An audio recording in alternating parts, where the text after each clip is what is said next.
Good evening all of you. मैं Ashutosh Mishra Abhyuday academy में आपका स्वागत करता हूं। एक नए टॉपिक रियोटिंग और एफए बात करेंगे आज। रियोटिंग जो कि बलवा बोलते हैं हिंदी में, सेक्शन 146। एफए दंगा जिसे बोलते हैं हिंदी में 159। ठीक है, तो स्टार्ट करते हैं।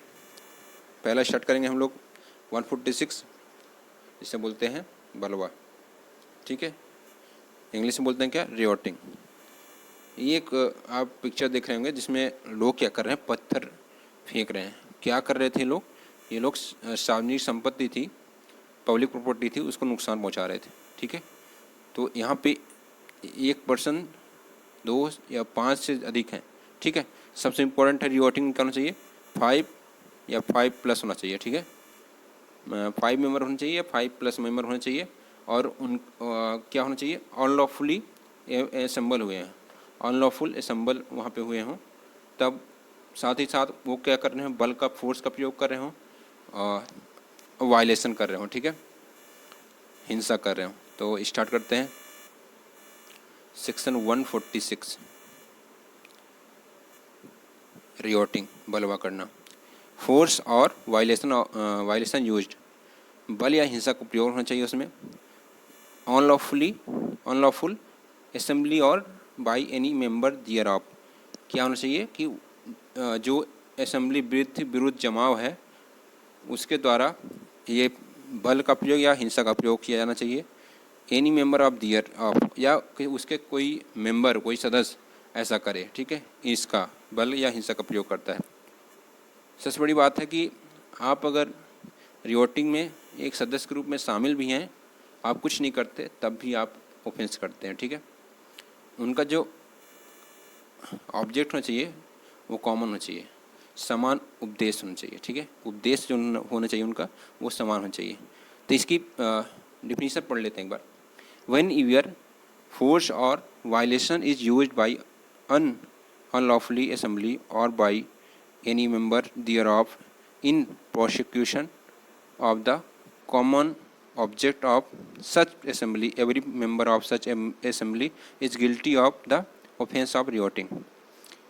हिंदी में पढ़ लेते हैं, समझ लेते हैं। जब कभी विधि विरुद्ध जमाव, इसी की बात कर रहा हूँ, अनलॉफुली असेंबली और by any member of thereof, जब कभी विधि विरुद्ध जमाव द्वारा या उसके किसी सदस्य द्वारा ऐसे जमाव के समान उपदेश को, कॉमन ऑब्जेक्ट की बात कर रहे हैं, अग्रसर करने में बल या हिंसा का प्रयोग किया जाता है, वायलेशन या फोर्स का प्रयोग किया जाता है, तब ऐसे जमाव का हर सदस्य बलवा करने के अपराध का दोषी होगा।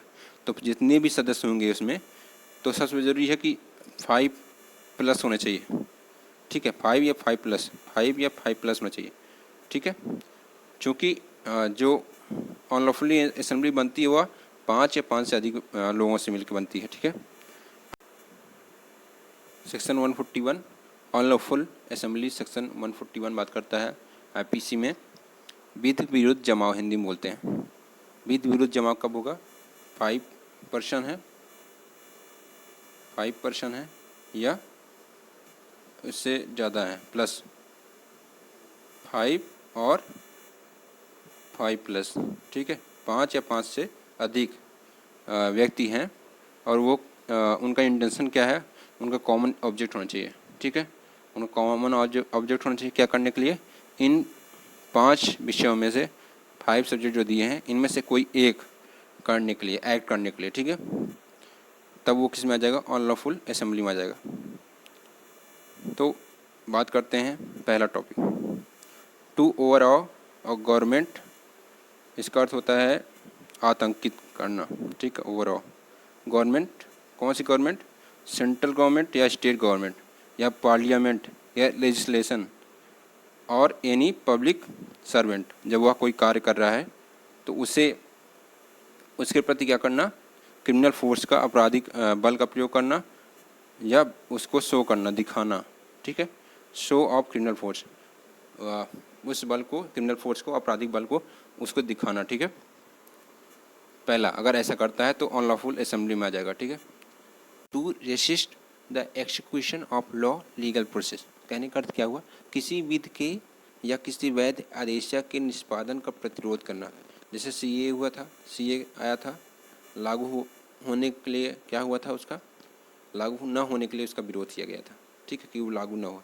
सिटीजनशिप एमेंडमेंट एक्ट, नागरिकता संशोधन अधिनियम बोलते हैं इसे हिंदी में, इसके विरोध किया गया। लोगों ने क्या किया, इसका विरोध किया कि यह लागू ना हो। तो 5 या 5 से अधिक पर्सन अगर हैं इसमें तो क्या हो जाएगा, वो आ जाएगा आपका अनलॉफुल असेंबली में, ठीक है। टू कमिट अन ऑफेंस, कोई अपराध करने के लिए वो असेंबली एकत्र हुई है, ठीक है। कॉमन ऑब्जेक्ट है कोई अपराध करने का, तो वो भी ये इसमें आ जाएगा।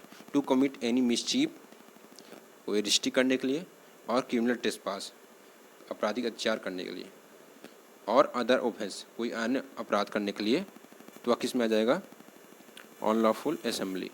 उसमें 5 और 5+ पर्सन होना चाहिए, बस ये इंपॉर्टेंट है, ठीक है।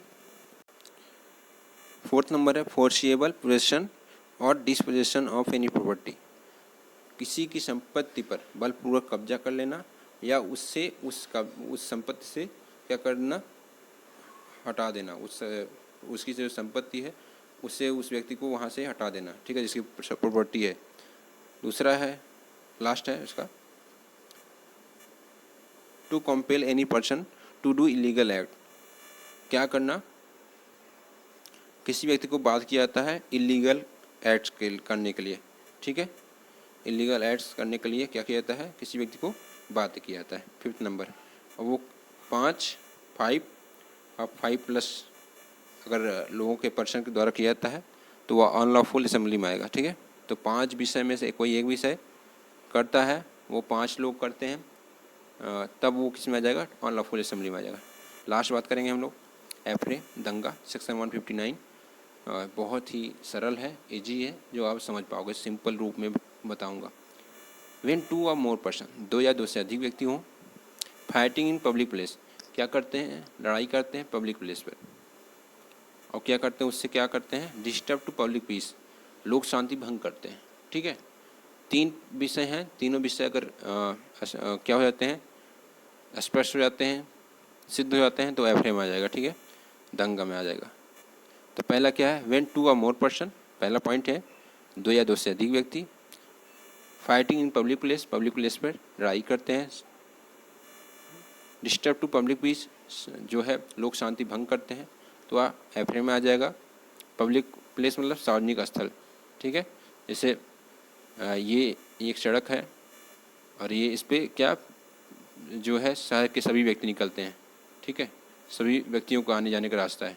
अब यहाँ पे 2 व्यक्ति आपस में लड़ाई करने लगते हैं, ठीक है, तो क्या कर रहे हैं, ये डिस्टर्ब टू पब्लिक पीस, जो लोक शांति को भंग कर रहे हैं, और पब्लिक प्लेस पे क्या कर रहे हैं, ये लोग फाइटिंग कर रहे हैं। 2 पर्सन है तो इसलिए ये इसमें आ जाएगा, दंगा में आ जाएगा, सेक्शन 159, ठीक है। मिलते हैं नेक्स्ट वीडियो के साथ।